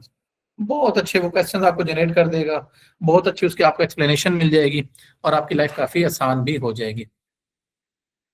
Concept को समझना, explain, let's say again Newton third law of motion like I am explaining it to my younger sibling, use everyday examples from Pakistan या use everyday examples, simple ये लिख दें तो वो third law of motion को बड़ा आसानी से बता भी देगा। अच्छा, अब कौन सी ऐसी जो टू वेग है ना, टेल मी अबाउट साइंस नहीं पूछना, स्पेसिफिक क्या होगा, explain how vaccine work for my 12th grade biology class, may be specify का मैं पहले ही बोल चुका हूँ, वेग एग्जांपल्स नहीं होनी चाहिए। Too many task at one, अच्छा, just a second, I will need a charger for this laptop please. अच्छा जी, too many task at once. अब ये बड़ा गलत प्रॉम्प्ट है कि जी help me write with math, English, science, सब चीजें एक साथ कर दो, वो आंसर नहीं दे पाएगा, वो वन बाय वन चलेगा। One task at a time मैंने बोल दिया। Help me solve this 5 algebra problem step by step, यानी कि आप अलजेब्रे के 5 प्रॉब्लम एक साथ दे सकते हो, लेकिन उसका भी बेहतर ये है कि वन बाय वन ही चले। No context write an essay, कोई आंसर नहीं देगा। Write a 500 word essay on technology for my 12वीं क्लास, इंग्लिश क्लास टुमारो देनी है, इंट्रोडक्शन होना चाहिए, बॉडी एंड कंक्लूजन। तो ये बेसिक आपने चीजें करते जानी है। चलिए यहाँ पे हम अपना क्लोज करने लगे हैं। बस मैं एक छोटी सी आपको सजेशन बताने लगा हूँ, क्योंकि मेरा था कि हम आपको नए नए टूल्स बताएंगे, तो अभी हम 2 से 3 नई चीजें बताने लगे हैं, वो आपने गौर से सुनना है और इनकी प्रैक्टिस करनी है। हमने अभी तक क्या किया, प्रॉम्प्ट बता दिया, प्रॉम्प्ट लिखने का तरीका भी बता दिया, पहले भी प्रैक्टिस की, खुद भी करके दिखाया। अब हम कुछ नई चीजें बताने लगे हैं। आपके पास ऐसे टूल्स मौजूद हैं जिसके अंदर आप अपनी ख्वाहिश या अपनी क्वेरी बताते हैं और वो आपको अच्छा प्रॉम्प्ट लिख सकते हैं। इससे मुराद क्या है कि चैट जीपीटी में जो प्रॉम्प्ट लिखना है वो भी किसी और टूल से आप बनवा लें।